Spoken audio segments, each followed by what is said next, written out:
Try to put yourself in this situation. You are scrolling through posts on a social networking site and suddenly you have come across the following statements. Girls most likely do well in academics during high school years, but boys get ahead of them in college. Female teenagers are more concerned with their physical appearance than male teenagers. Would you believe and agree with the statements after reading them? Would you question the accuracy and truthfulness of these statements? How would you react after reading these statements? If you question the validity of the statements by asking the person to give the basis for his or her assertions, then you are one step closer to become a critical reader. On this lesson, you are going to learn about critical reading and its importance. A splendid day, grade 11 learners! Welcome to Bamboo Telescuela. This is your school on air in reading and writing skills. I am teacher Carla Celine from Cauayan City National High School, Maine. Join me in this 30-minute lesson of fun and learning. As we begin, make sure to stay in a comfortable and conducive place as you take hold of your module with your pen and paper. And tune in to 88.5 DWND FM and CMD Cable Channel 11. Also, we are streaming live at SDO Cauayan City Facebook page. Today is going to be a great day as we continue our journey toward elevating your reading and writing skills. Previously, you have learned that there is always a connection between the text and the writer's experience, social, political, cultural, and other related circumstances that surround him or her that contribute and affect the development of his or her writing. Hence, there is always an inspiration behind the writing of a text, and often it leaves clues about the situation or the reality that serve as its backdrop. This backdrop, this situation, this reality is known as the context of the text, which has two classifications: hypertext and intertext. Remember, context helps you to connect and create a relationship with the reader to communicate your point of view clearly, making it easier to understand and to allow you and others to be more creative. Now, as a reader, if you understand that a certain text and its meaning or interpretation is developed in a certain context and is affected by a given set of circumstances, you are a certified critical reader. Also, because of information overload, as shown in hypertext, as readers, you need to recognize the accuracy of the information presented and evaluate it. By doing so, you are doing critical reading. Interaction with the text is very important to you as a reader because it will help you evaluate and formulate judgment on how the text works. So today, we will explore about critical reading as reasoning in this lesson. Specifically, it is expected of you to differentiate reading from critical reading, familiarize with the different critical thinking strategies, and explain the importance of critical reading in your personal and academic life. Have you been in this situation?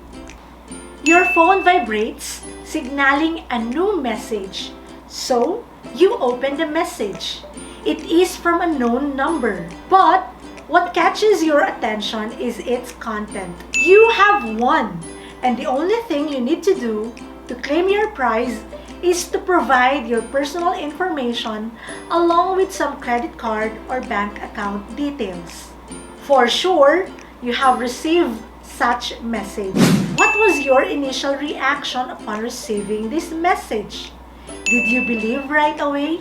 This message notifying you that you have won seems good to be true, right? It sounds tempting. But if you were a critical thinker, you would think that this is nothing more than network fraud or just scam. They may use your details to try to misuse your identity and steal any money you have in your bank account. Another instance, take a look at this picture. Have you encountered such message? Or did you ever receive such message? What did you do? Did you send it to others?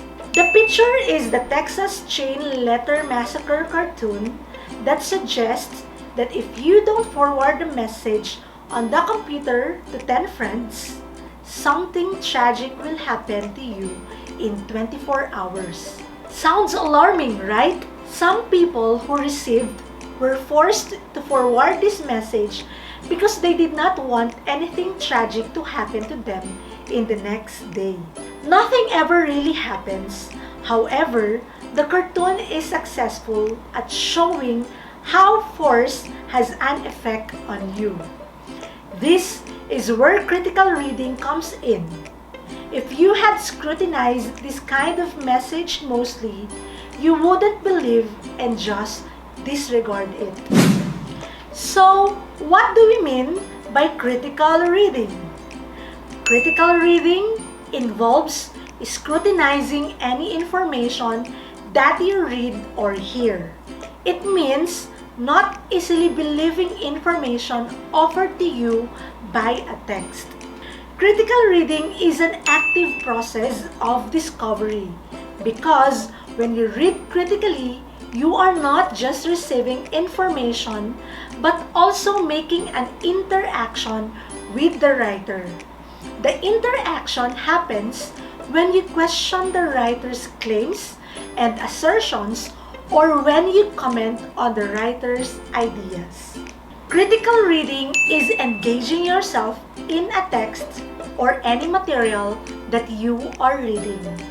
Although the word critical means to express criticism or disapproval about something like a book, movie, or piece of art, and the like, critical reading does not necessarily mean that you have to be critical of something that you read.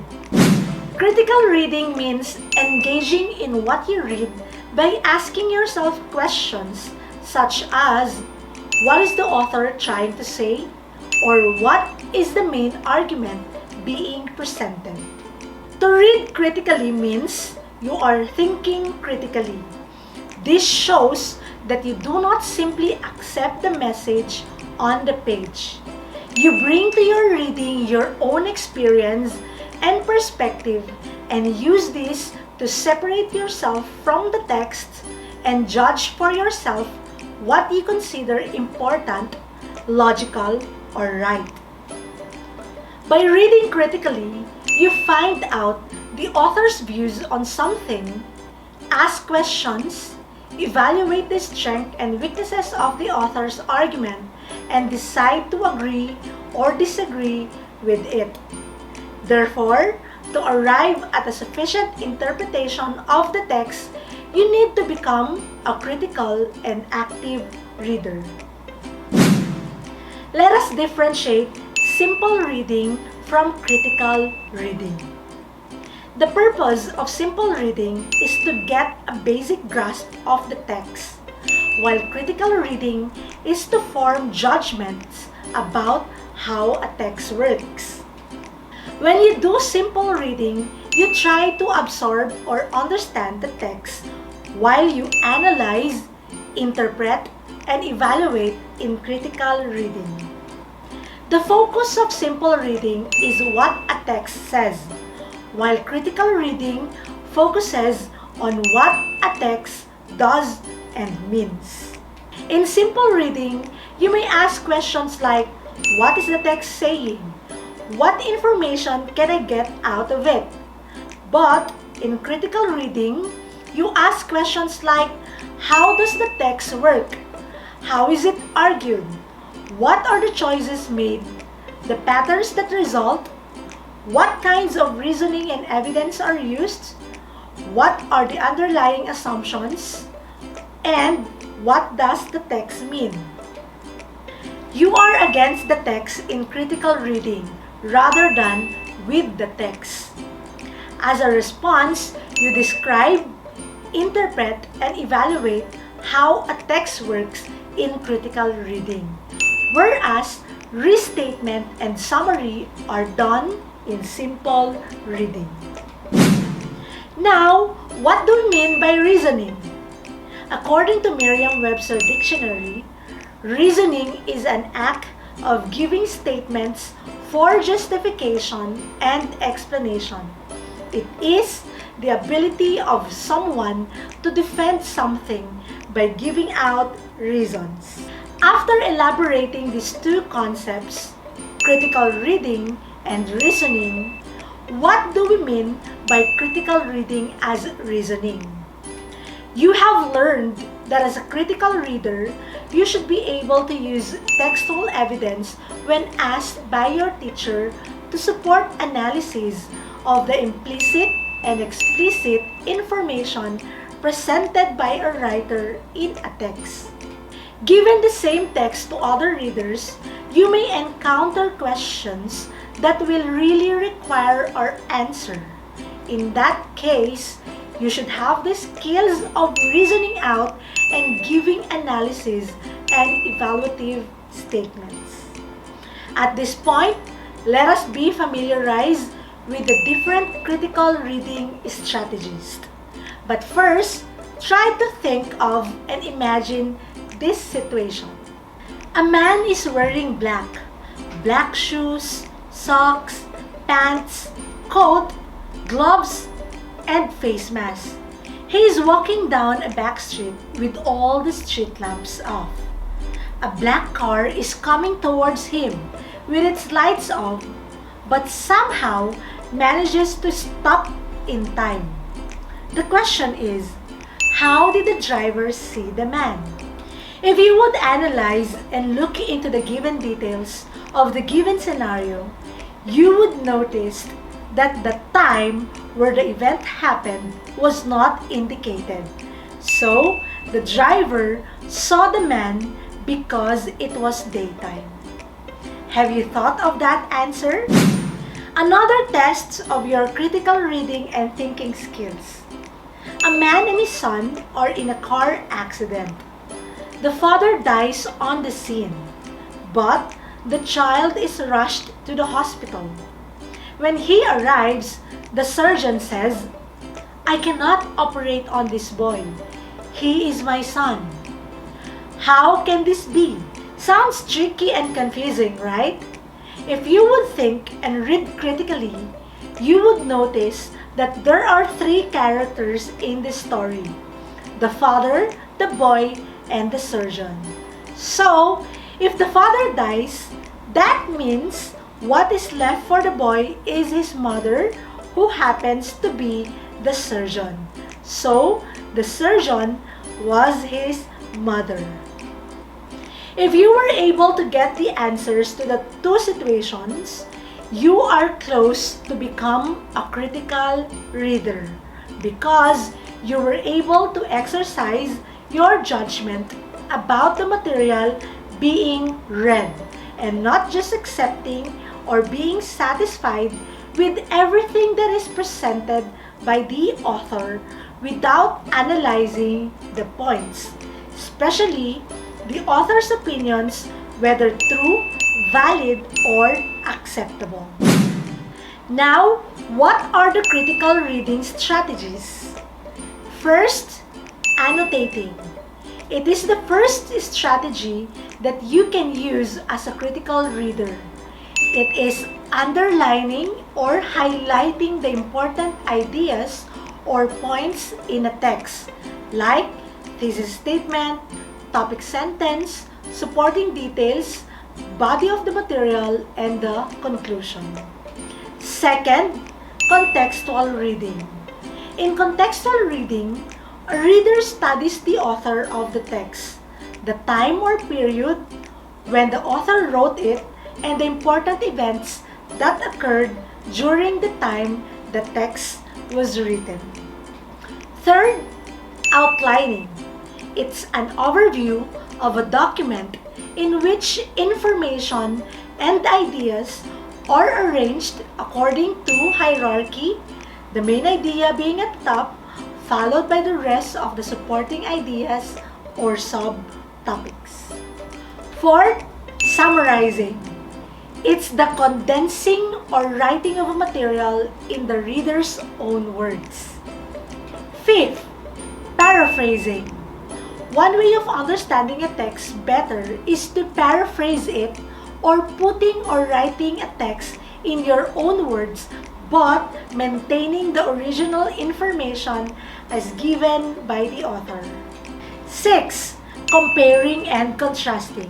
It's naming the similarities and differences of two or more ideas or information. 7. Evaluating an argument. A critical reader must not accept anything on face value. Instead, he or she must evaluate whether the claim or the argument that the author is presenting is true and can be supported by evidence. 8. Reflecting on challenges to your beliefs and values. There are reading materials that will affect your emotions. Recognize emotional manipulation. Some writers become emotionally manipulative if they want their readers to agree with them or to believe what they are saying and resort to false and exaggerated statements or appeals. 9. Judging the writer's credibility. You ask questions to check if the writer of the text is credible enough to get your approval of what he or she has written. And 10th, exploring figurative language. This refers to the language that uses words or expressions with a meaning different from the literal interpretation. According to Rodriguez and Chongson, there are 3 steps used in critical reading as reasoning. First, identifying assertions. Identify by a common type of assertion such as fact, convention, opinion, and preference. This will be elaborated on the next lesson next week. Second, formulating a counterclaim. Counterclaims are made to rebut a previous claim. And third, determining evidence. Evidence is the details given by the authors to support their claims. Let us have an example. You are asking your father for an Android phone. That is your claim. Then, your father answers you, "I am sorry but you couldn't." This is his counterclaim. He might say that you already have a cell phone. Now, you are going to formulate a reason for your counterclaim. You may say that the reason you are asking for an Android phone is because you need to use it for your online class and would be very helpful in the new normal classroom setup. So, you have just given justifications to support your claim. There you have it, my dear students. Congratulations! Now that you already know what critical reading is as a form of reasoning, you are up to next level, which is formulating evaluative statements about a text read, including assertions about the content and properties of a text read and counterclaims in response to claims made in the text read. This will be covered in the next lesson. Combining all the concepts you have learned from the previous lessons, you should have honed your ability toward the preparation to composing academic writing and professional correspondence, which you should look forward to at the end of this course. Remember, my dear students, critical reading is engaging in analytic activity which involves the reader by asking questions about the text and the author's claim. Therefore, when reading critically, it is not meant to criticize, but to assess the validity of textual evidence. Critical reading goes further than just being satisfied with what a text says. It also involves reflecting on what the text describes and analyzing what the text actually means in the context of your studies. Do not forget that critical reading involves the following strategies: annotating, contextual reading, outlining, summarizing, paraphrasing, comparing and contrasting, evaluating an argument, reflecting on challenges to your beliefs and values, judging the writer's credibility, and exploring the figurative language. As Francis Bacon stated in his masterpiece, The Essays, read not to contradict and confute, nor to believe and take for granted, nor to find talk and discourse, but to weigh and consider. Every day, we encounter many instances that require critical thinking. For instance, in purchasing products, watching or reading advertisements, or even listening to political speeches and campaigns. Before we believe in something, we should first question it. This is precisely why critical thinking and reasoning, especially as applied to reading, is a necessary skill to develop. A critical reader and a critical thinker therefore must not depend on the use of their instinct or intuition when reading. Both must know how to observe, identify, analyze, interpret, infer, evaluate, explain, solve problems, and make decisions. These are the necessary skills a thinking and a critical reader should possess, especially at this time of pandemic. Over the past months, since this global crisis has brought immense changes and challenges in our lives, many of us have had to make really tough decisions.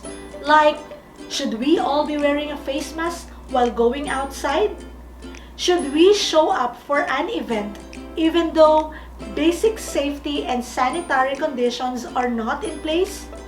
Should we attend to online classes and complete the school tasks and activities?